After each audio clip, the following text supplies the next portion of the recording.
Good afternoon, everybody. Welcome to the first of the series of webinars by CMCC, which is focusing on resilient cities and policies and practice on resilient cities. Our first appointment today focuses on tools and strategies for planning sustainable and resilient cities. And we have two excellent experts with us, which I want briefly to introduce to you. Anne Jensen from Denmark. She is a researcher on policy analysis and is focusing on environmental challenges in the realm of urban studies, working on sustainable mobility, and is in particular interested in nature-based solutions from the aspect of how to implement which governance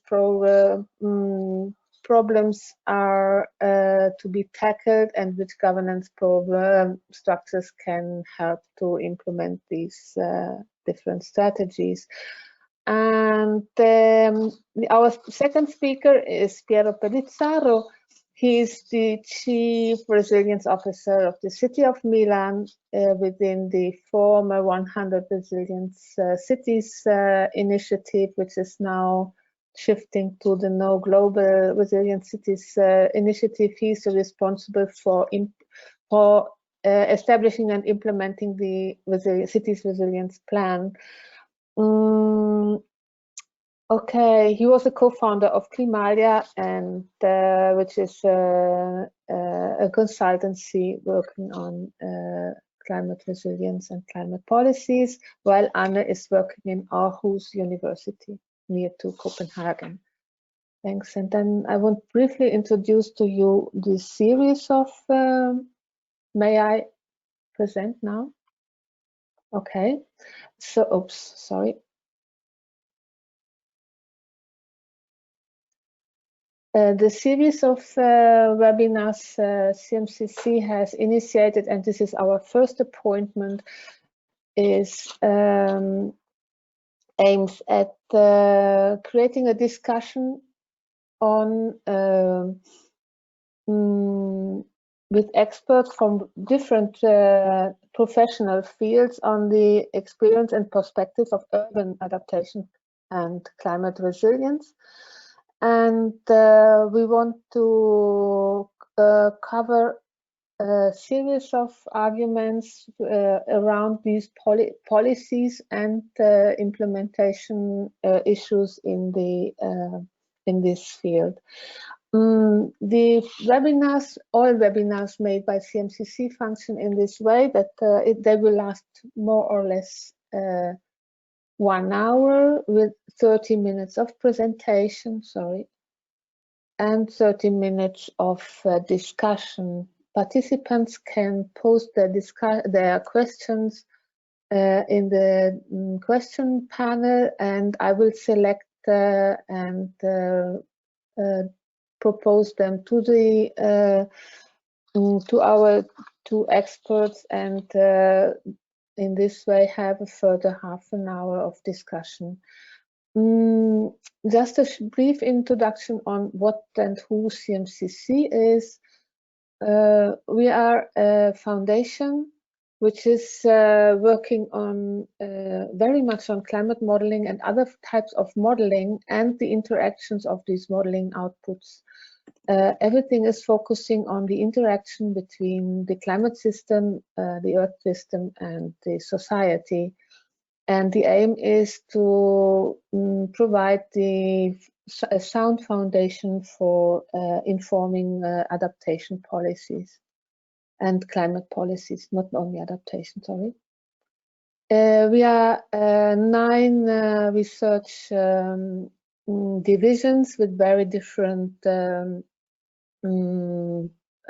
focuses, from ocean modeling to economic assessments, and indeed these economic assessments of climate policies. The ECIP division is the one which is organizing this meeting. We are sparse around whole Italy, our central offices are in the south in Lecce, while I'm speaking from Venice, and colleagues of ours are working in Milan, in Bologna, in Sardinia, in Capua, and some other places, some further other places. So no central big offices, but a network of different offices with different thematic directions, working on them different thematics like oceanography, climatology, economics, including jobs, and also such specific issues like poverty, energy, inequalities, and global policies. Okay. CMCC has worked on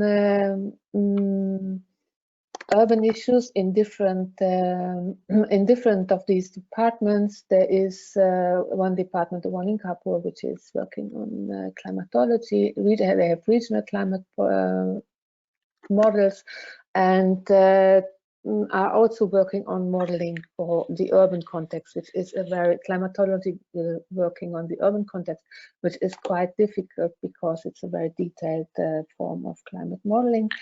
But also other sectors are working and projects which are actually ongoing. I just selected 3, which is one is Master Adapt, which is coordinated by the region of Sardinia, but with a very strong input from colleagues of ours from CMCC on mainstreaming for regional and local adaptation. I think they will have a webinar later on in this series. There is the Italy-Croatia project AdriAdapt, which I'm coordinating, which is aimed at creating, collecting, and translating the knowledge which is available and is specifically useful for small cities along the Adriatic coast on both sides, both in Italy and in Croatia. And CMCC is working since a long time on the European Topic Center on Climate Change, impact, vulnerability, and adaptation. And in this context, we are also working in and active and important part of the sector, which is concentrated on urban adaptation. I have been coordinating this for several years until last year, and I'm still working together with other colleagues on several features the EA is offering as information for policy implementation, both inform on reports, special reports, and the Climate Adapt platform, which is managed by colleagues of mine.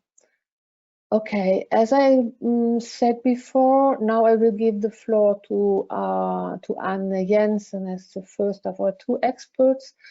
While participating, for the participants, you can post your questions to Anne, to Piero, or to both of them in the questions panel, and I will take note and select and group them and try to synthesize them into contributions to the discussion.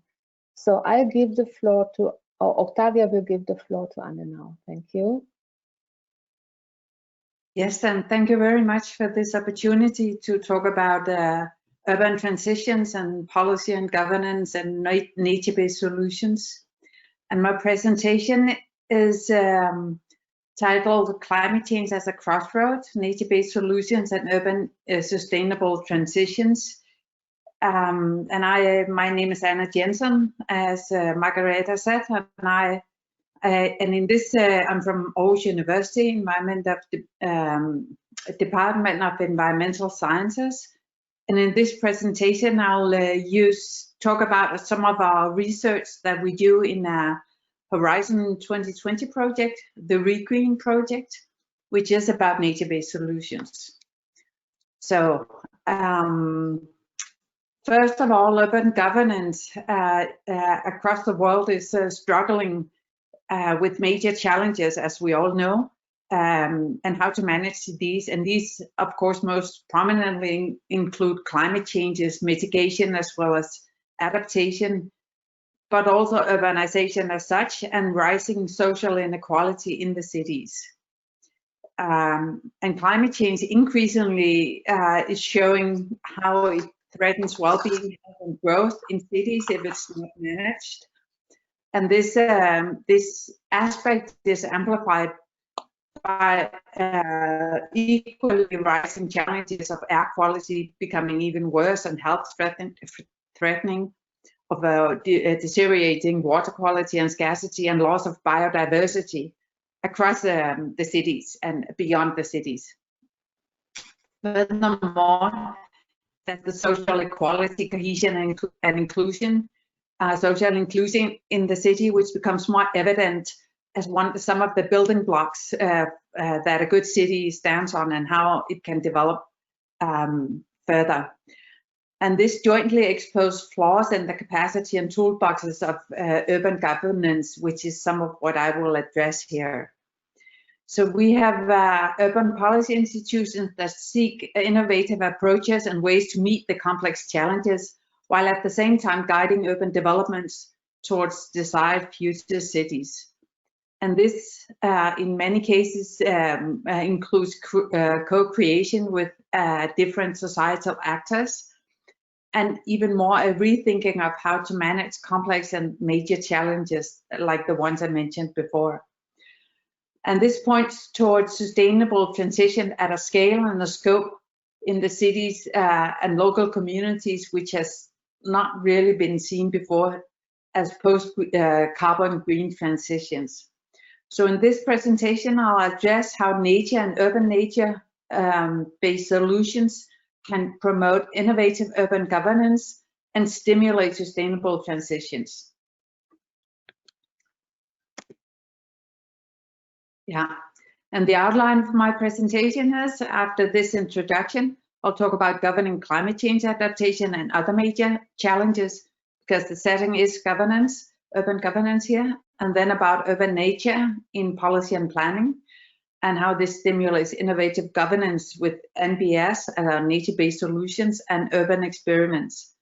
Then I'll go on talking about shaping urban nature and nature-based solutions in the process of urban governance. So it's not just nature, and this includes integration of nature as solutions in urban policy and governance, and it furthermore exposes struggles and tensions and perceptions of nature as part and parcel of how it can be included in governance, before I go to the conclusions.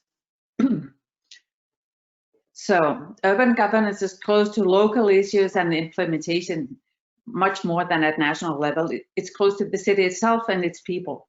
And the major urban challenges are linked to other levels of governance as well, like with climate change mitigation and adaptation, which takes place at community level, and all the way to the level of the UN conventions. Biodiversity appears in urban parks, in regional green corridors, desertification in Africa, and the global green lungs of the Amazon. Social cohesion and citizen health, well-being, and capacity is just as well at different levels, from the community level to the European level. And we have the interlinked economies, and this leaves multi-level governance as part of the context for dealing with urban challenges and nature-based solutions. Furthermore, the major societal challenges that cross into different sectors of policy and economy and involves processes across the city. For example, tackling climate change involves strategic policy and planning, technology, citizen behavior, water management, education, green business, urban design, mobility, trade, consumption, and so on. So one part of the problem is integrating key policy objectives across different relevant sectors rather than keeping them within the silos of modern policymaking.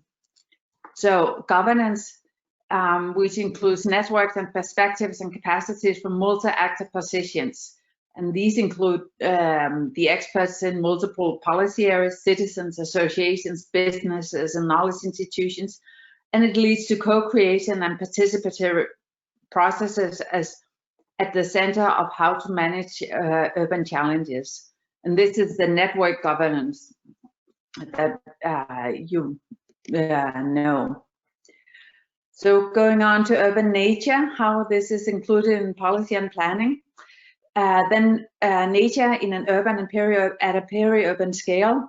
It appears in multiple urban spaces in the city and offers solutions to a range of urban problems when it is seen and included as an asset of the city. So it's targeted increasingly by urban policy institutions in the form of nature-based solutions, because nature in itself cannot just be included, it has to be conceptualized in a particular way. So it fits the governance approaches. And this is why we talk about nature-based solutions.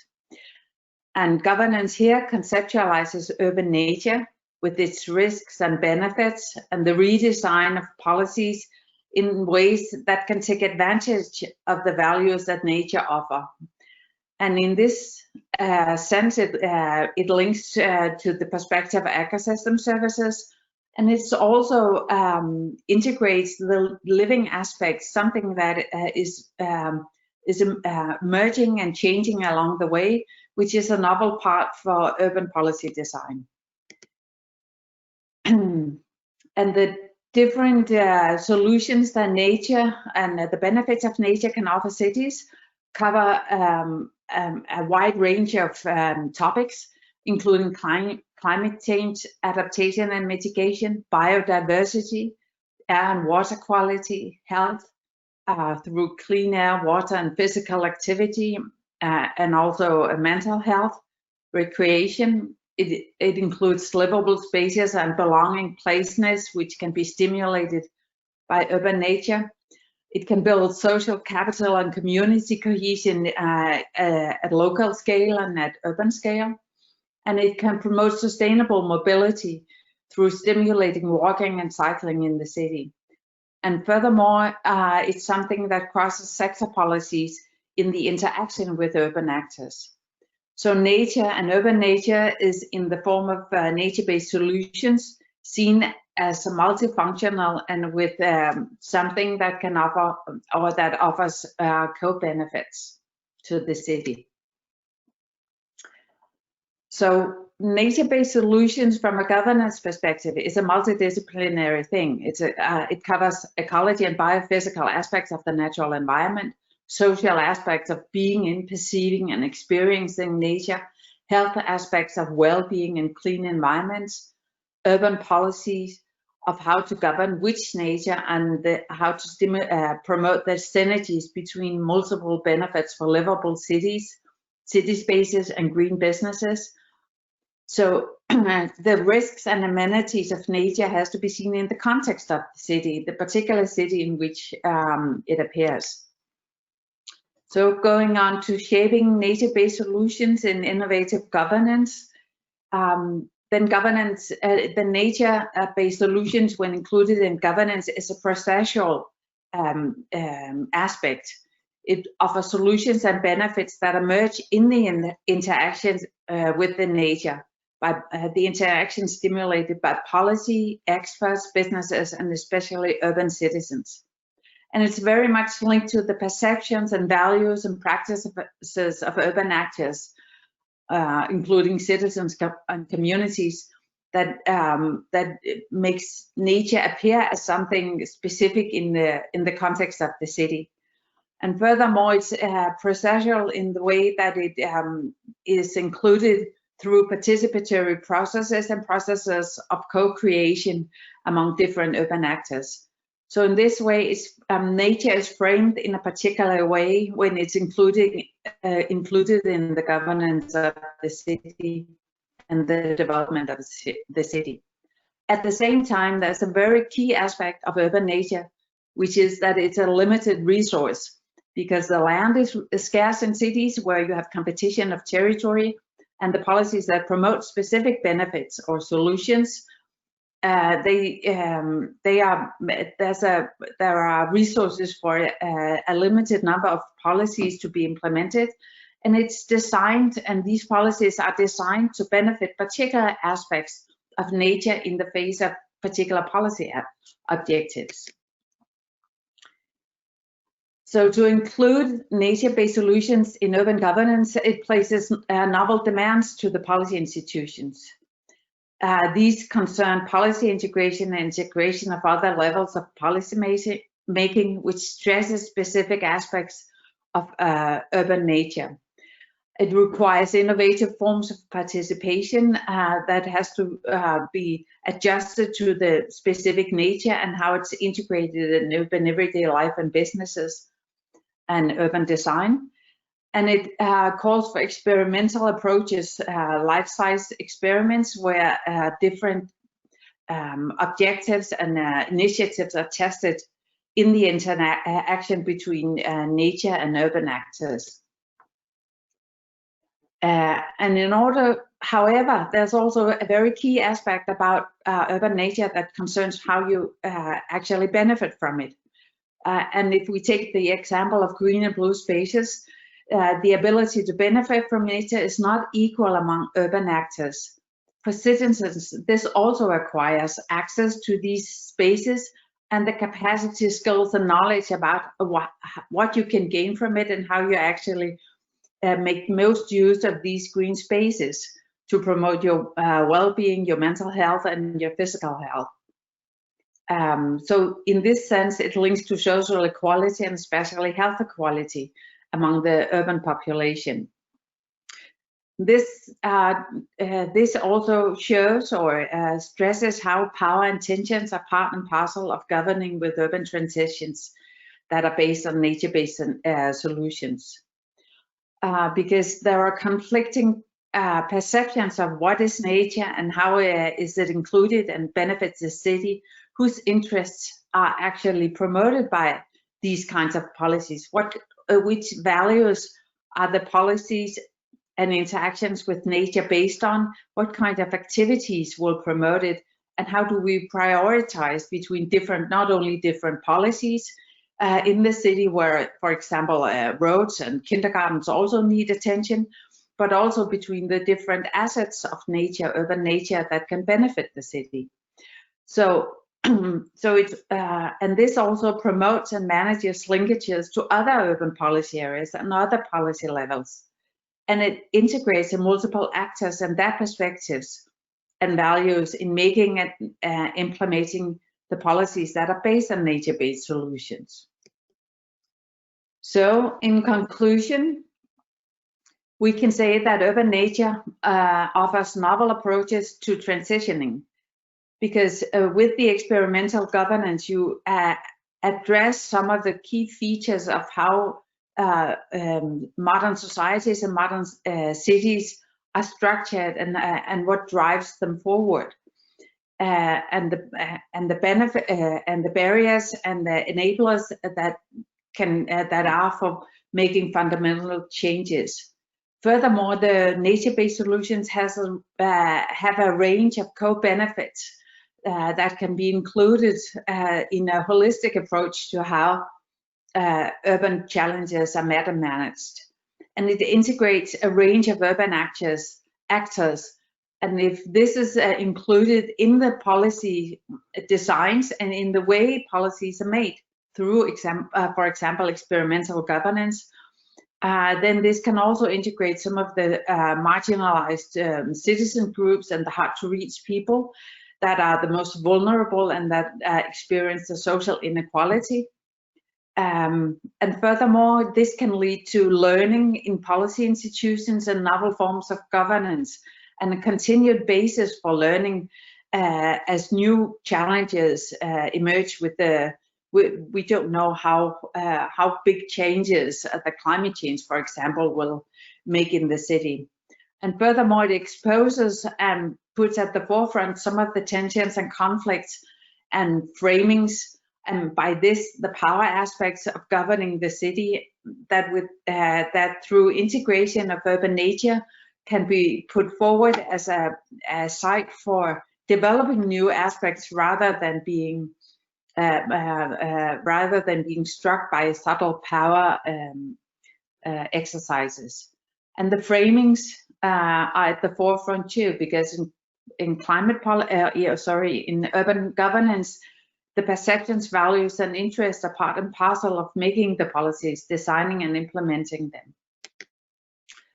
And then my last slide is that the major and fundamental assets of nature-based policies is partly because of the holistic potential they have to making solutions to the grand challenges of post-carbon urban transitions.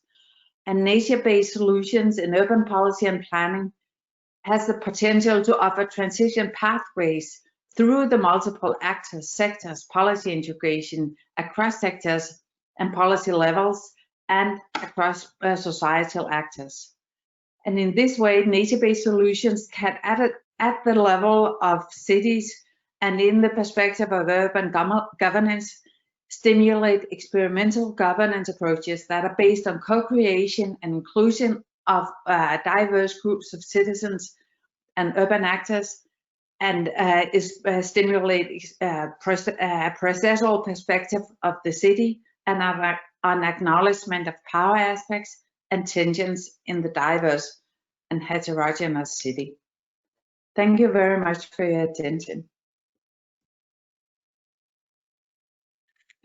Thank you, Anne, for these reflections on what nature-based solutions can be and what their implementation entails for new reflections on new forms of governance.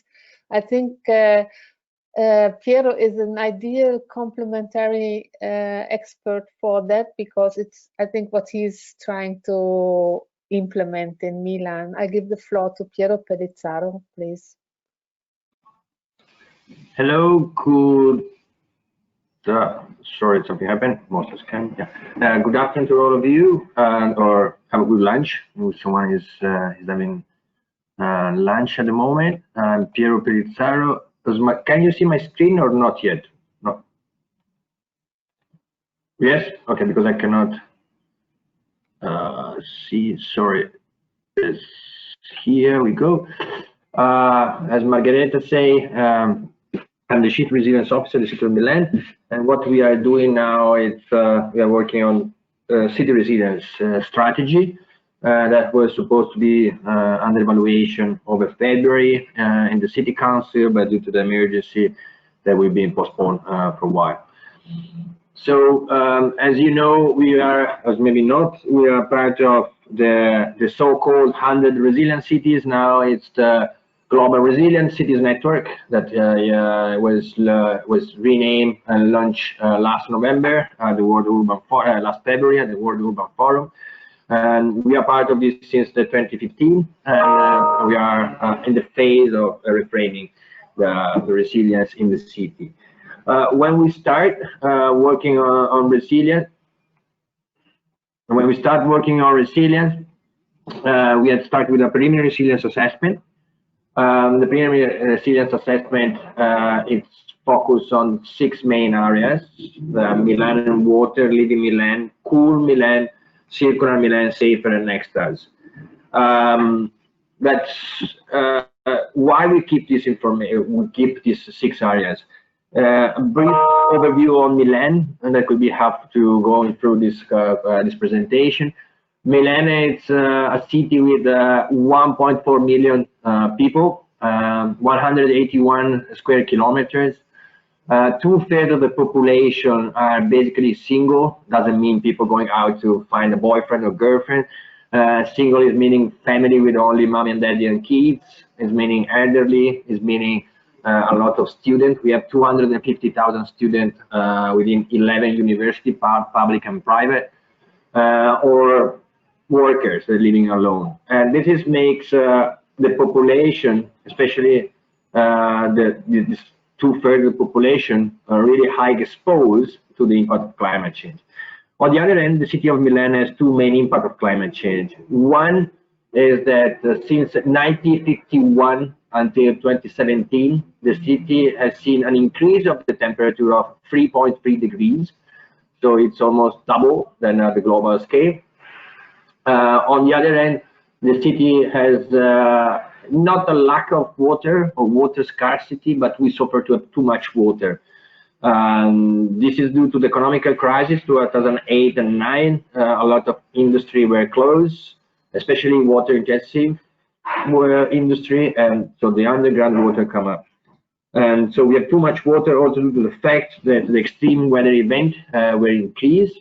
Last week, 10 days ago, we got 160 millimeters of rain in 4 hours. Was the highest level and the longest flooding event, flash flooding event since 2000. And so that's the two main impacts we have about the city. And there is an increased impact of climate change through an increase of strong winds. When Vaya, so just to remember one of the tragedy of this country that was happened before COVID, was November 2018, when almost 6 million trees fall down in the Alps and the Dolomites. In Milan, we got 350 trees fall down due to the fact we had wind at about 110 kilometers per hour. So when we focus on improve the planning of the city in terms of climate change, we look at 6 main areas, as I said, Milan and water. This is because water for us, it's a key element in terms of opportunity, basically, to, on a side, reopening the canal, the Navigli, it could contribute the 7 kilometers to reduce the number of cars on the street, but on the other hand, to improve the capacity of cooling down the city and to reconnect the northern part and the southern part of the city for the agricultural purpose, the use of water. On the other end, we have Cool Milan, that is one of the topics here. And the Cool Milan, it's how we're cooling down the city. We are working on a challenging urban forest program, and then we're going to speak in a while. And then we look at circular Milan in terms of climate change. And let me also add something on the living Milan. That living Milan, it's how we improve the quality of living in the city. Also because we have seen an increased demand of social housing, and a tremendous demand will happen in the next few weeks. So for the 6 thematic areas, we have worked on developing the strategy with the 3 main pillars of the strategy. One is looking at the service and procedure, maybe just for RAN, but also for the international audience. In Italy, there is no legislation in place on resilience. As defined in the UK, resilience is defined by the fire department, so for the emergency. In France, it's codified. In Italy, we have only 2 references, a legislative reference on resilience. One is the law number 1, 2018, is the reform of the civil protection. And the Article 31, we mentioned to create resilient communities. How and why is not expressed in the law. And the second one is the Energy Authority has made mandatory for every operator of the energy of the electricity grid to develop their own resilient plan due to the fact that we have seen an increase of blackout during the heat waves. The second pillar is looking at the infrastructure and space, so how to improve the living of the public space. And the third one is looking at inhabitants and communities. So looking at the first one, so the first one is to establish a resilience department was the first rules. Why? We were introduced as resilience department as a temporary department. We are now not anymore a temporary department. So we have to create also where we stand. What does it mean? And the story that for this webinar will be interesting. When I was appointed, was in December 2017, I was allocated under the city manager. Then after 6 months, they decide, and we decide to move my department to the urban planning department because we need to work on the master plan of the city. After 10 months, almost 10 months, once the Mayor Sala has decided to take on his shoulder the competencies over climate change and environment, we have created the environmental transition department when we are allocated. So when we look also at these topics about climate change planning, the first things, if you look at the public administration, is to understand where we fit. Environmental department, urban planning department, city manager, or whatever. So that is also something really important, in my opinion, when we design and thinking about the planning. So within the master plan of the city, we have worked on the Article 10. The Article 10 of the let's say set of rules of the master plan. has introduced something that is peculiar. As far as we know, only the city of Paris has something similar around the globe, and something that's ongoing in Boston and something else. We introduced a new index that is new climate impact reduction index. So we define rules and we oblige for the new construction, especially on buildings and the urban regeneration process, to make it mandatory to have green roof and vertical facade.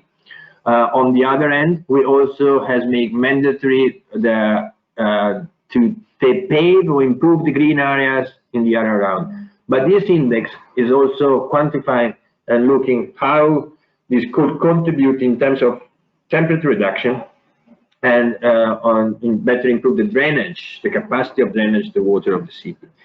So the climate impact reduction index, it's something that is new, it's something complicated, and maybe it's something wrong, but it's the first element when we try to codify resilience into the urban planning process of the city. And then something that is really important.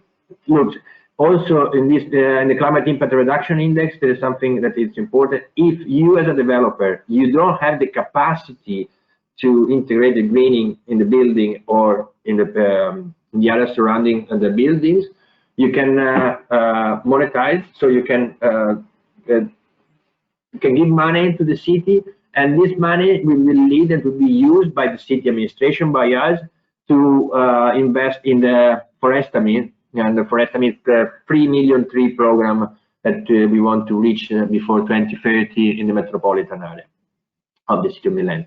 Another program is the Sustainable Roof Project. Thanks to the collaboration with Aarhus and with ESRI, the GIS provider, and Aarhus is the strategic partners we are working with since 2017, thanks to the other resilient cities. We are now developing a new program to promote sustainable roof in the. Sorry, can you wait a second?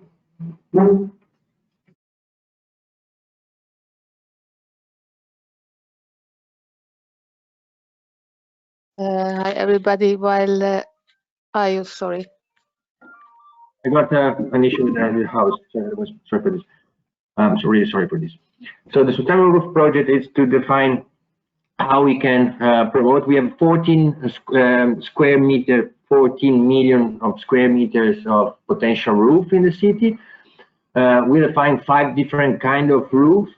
The red one is for PV and to promote the energy community around the city, thanks to the new law in place in Italy. We have the green roof, and this is be promoted and incentivized by the city administration with the budget, thanks to our public initiative schemes named DA2.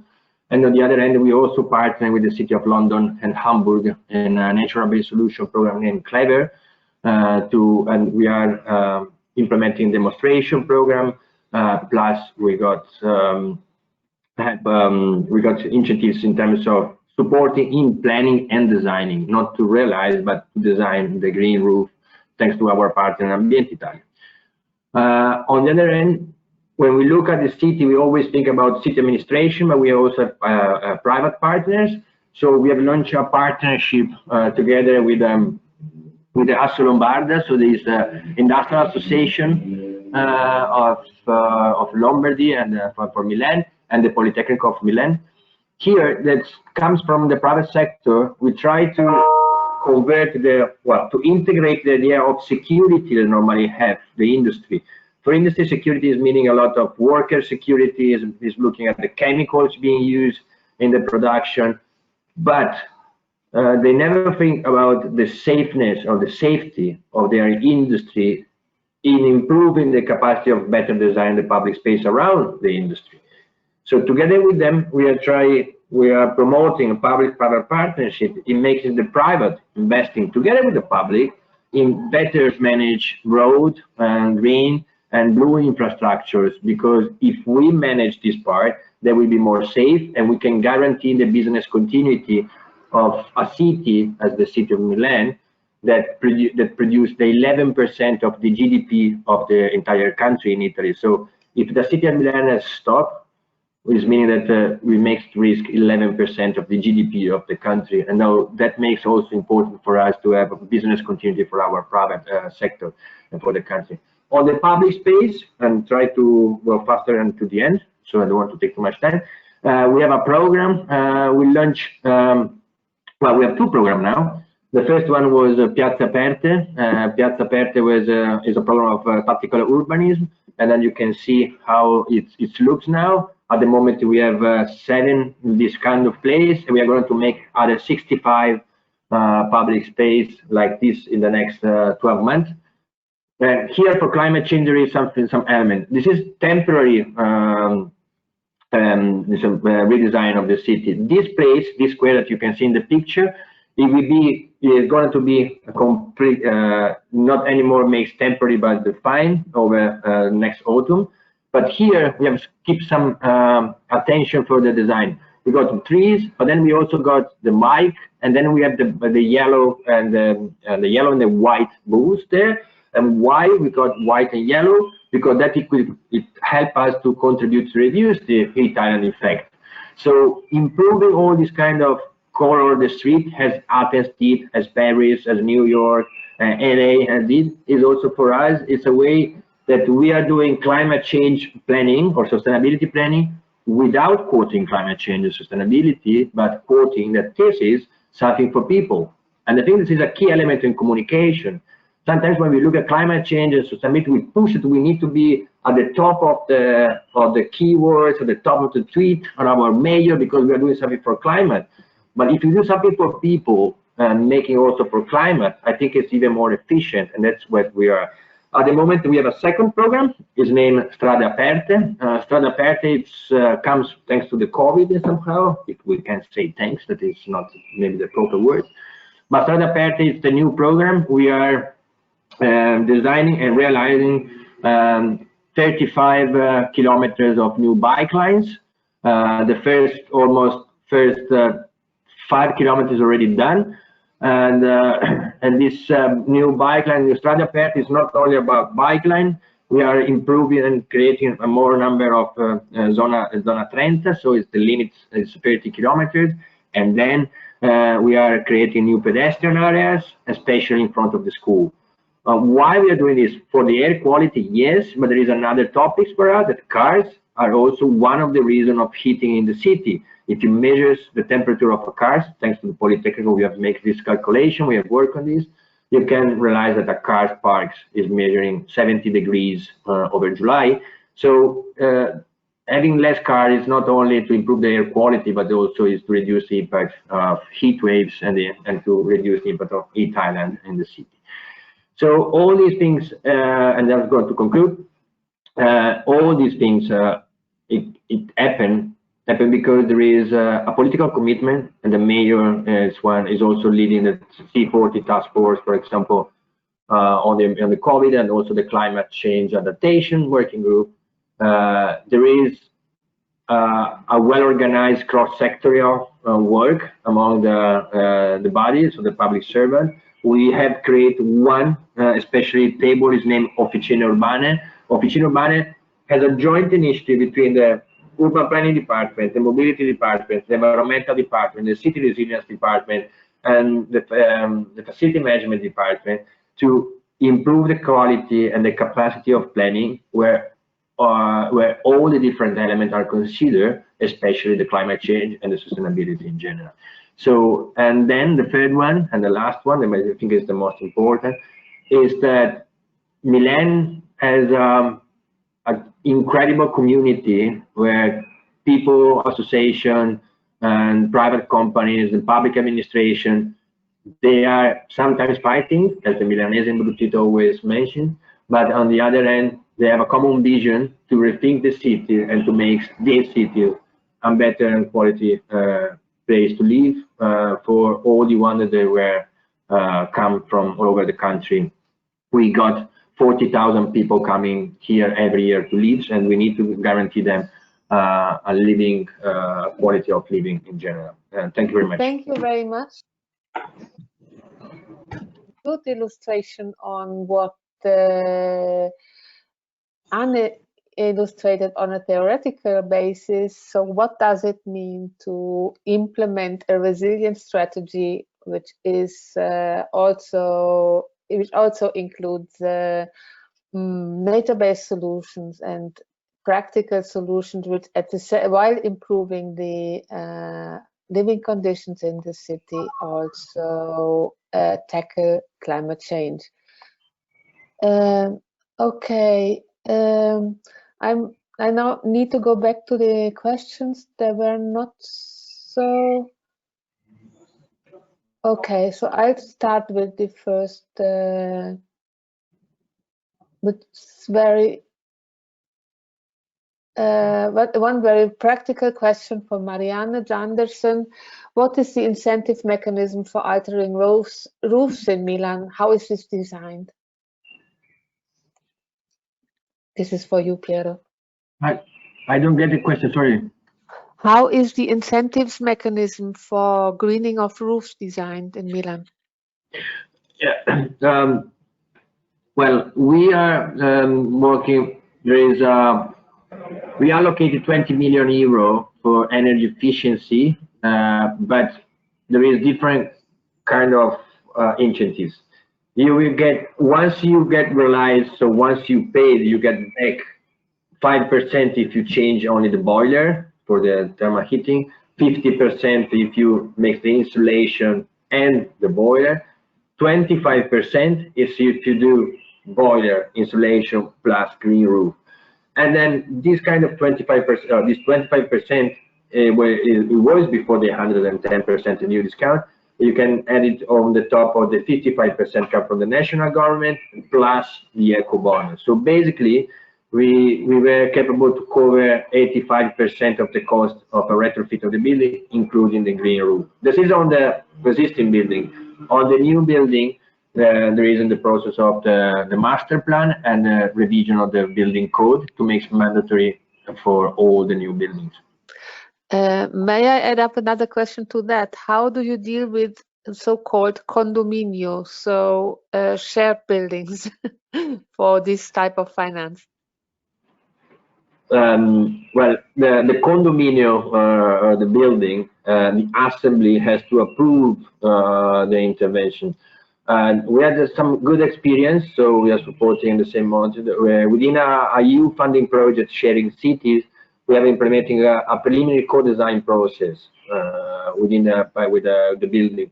So we looked at the climate champions, as we call. So it's the neighbor or one of the householder that is more engaged, and we let them work with the other shareholder or the other householder, and we only give thanks to association or university the technical support. But in my opinion, is when a public administration or a technical people go in a house of someone and say you should do it, is when we fail. It has to be your neighbor that tell you that you have to do it. It's otherwise like when you go to someone for dinner and someone is cooking and you go in the kitchen and you say, you're making drunk, you should do like this. And it's not working like that. And people say, if you want to teach me to cook, you should come to cook, not only at the end. And the same with the green roof and the others. So we need to create the consensus within a champion, and this champion is moving forward with the other householder. Yeah, I was asking this because I was in contact with one of your partners in this green project, which is Larissa, and they have this problem of these shared buildings. That means buildings are not owned by one single person, but by a group of owners. And these eventually also do not live in that building, but rent out single apartments. And they told us that it's particularly challenging then to get the owners to agree and decide together to improve the building in this way. Okay. A second question was, how do you, and this was something Anna talked very much about, how do you change governance? That means you were talking about yourself shifting from one office to the other. Does this mean that this governance structure in the municipality has changed? and how do you interact with citizens? Is it for me or for Piero? No, it's for Piero, for a practitioner. Yeah. I come with questions to you afterwards, Anne. Sorry. Just wait. It's a good question. I mean, we changed a lot of departments based on the needs, but also because we were somehow test for the resilience in general. And but work with the others is meaning more set aside of colleagues and makes climate change part of the discussion based on their needs.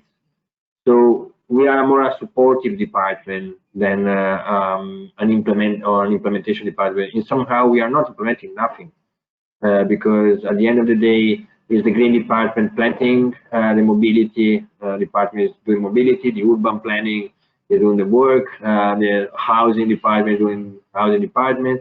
What we do is to sit with them and to look how they could do differently, because we integrate the knowledge of climate change into their process. That has happened, for example, we were choosing the summer school for this summer. After this emergency, we want to take care of our pupils. And with my colleagues, we identified schools that could be not within the heat island, but more in the green areas, more close to the Strada Aperta and the bike line. So our process is to facilitate the climate change integration. And then with the community, it's here in Milan, there is a lot of demand to participate. There is a lot of people asking to do something. So we work on workshop, on focus group, we go on a conference. We do a lot of work with the university, attending lessons and work with them, launching hackathon. Before I was in an hackathon with some students. So it's also being part of the process, sharing the needs with the community, and then with the community, especially with the climate air action plan that is going, we are planning a participatory process that is starting, I think, beginning of June. And the same participatory process is part of the culture of this administration, same with the Milan 2020 adaptation strategy for the emergency. So that is the way how we work. So we work in enabling the community in taking part of this action. Thank you. Thank you, Piero. A question for Anne is, which is completely out of, it goes into another direction, but is reflecting the interest of many of our normal audience experts, which are attendants, which are concerned with modeling. How do you see the role of modeling in the context of and the role of modeling tools in what you described as challenges for implementation of different and transitional governance and nature-based solutions? Modeling has a huge role in how, if you work with nature-based solutions, in determining how can you actually quantify the benefits that you get out of nature, or that you can get out of nature, especially when it's when you think about the co-benefits of urban nature for the city. And so in a way to conceptualize it is to quantify some of the aspects, for example, increase in biodiversity, or improvement in health and well-being of urban citizens with green spaces, or cleaner water with cleaner blue spaces in the city. And modeling can here assist the urban policymakers and planners in how to prioritize between different types of interventions to promote urban nature as a tool for promoting livability and health and other objectives in the city. And also it can be a way to capture some of the more quantifiable aspects of what the benefits are. For example, with we have that there's I would like to link it to another question, Margaretha, if that's okay. because there's a question about how you actually implement nature-based solutions in cities with ancient built infrastructure and with very dense spaces where you don't have extra space. You cannot just make a park. And this is a very apt question as well. And here you can, for example, if you look at some of the things that we work with in Regreen, we have Paris as one of the cities that we investigate nature-based solutions in. And they have this project, Oasis, it's called, where they look at the schoolyards and greening the schoolyards. And this is space which is already there. And it's space which provides a learning environment for the children while they're at school, and recreation. It improves their readiness for learning, but it also improves their well-being through better spaces when they're in between the classes. And it has and it changes, and this is some of my colleagues in the Regreen that work with this, how you see the world also through the perspective of nature, and how it changes the way you relate to the world. So you're more responsible when you know how human activities affect nature, and how the beetles and the small flowers, etc., are affected by this. These schoolyards, when there's not children at the school, they're open to the public.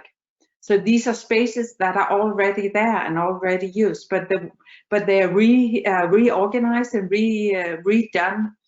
And in Denmark, you have some of the same going on, especially here with the COVID crisis here, where you have roads broken up and much more trees and green areas planted here in spaces that are already there to promote urban or sustainable urban mobility, less cars, but also to provide shadow and mitigate urban heat islands, and to provide more livable spaces.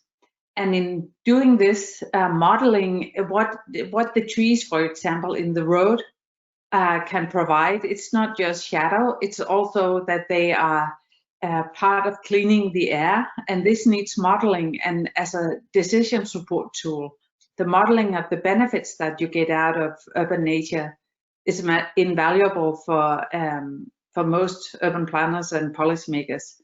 My point is, since I didn't really focus on it, and my point was just that it is very much, very often cities focus solely on the models, not solely, but very much on the models, and not all the other aspects that should make it actually work. So yeah, I hope this answered your both questions to some extent. Thank you, Anne. Piero, what is your experience with models? Do you use models? Or do you benefit from models for deciding how to shape your strategies?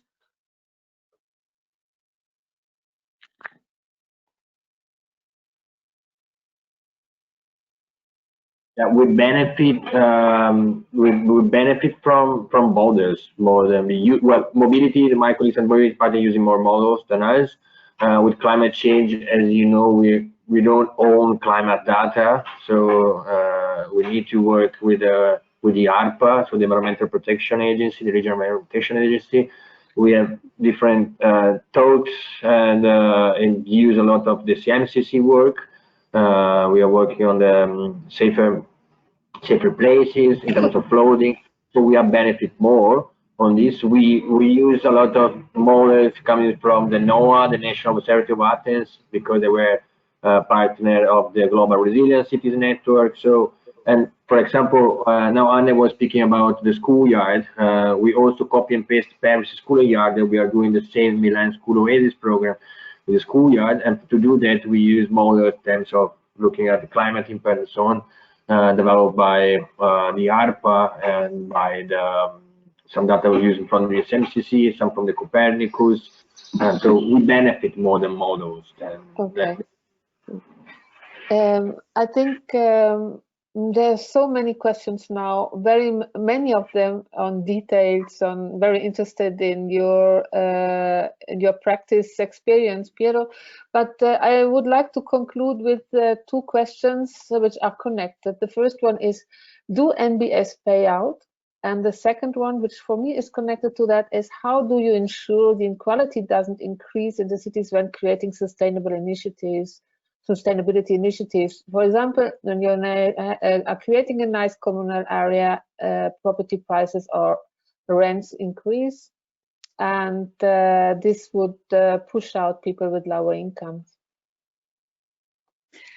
The thing about whether nature-based solutions pay out in a medium term and not very long-term perspective, they actually do. And part of our project here is also about modeling these kind of benefits that you get from it, where my colleague Marianne Sanderson and others, they try to estimate how you how much you can actually gain from having this. And we have also collaborations with the Chinese cities, and in one of them they had made a plantation to benefit the air and stuff like that, but it was a very monocultural forest they had made, so it wasn't very biodiverse and it wasn't very integrated in the city. It was just some trees standing there, and they lost a lot of the benefits that they could gain from integrating urban nature, because they did not really consider the different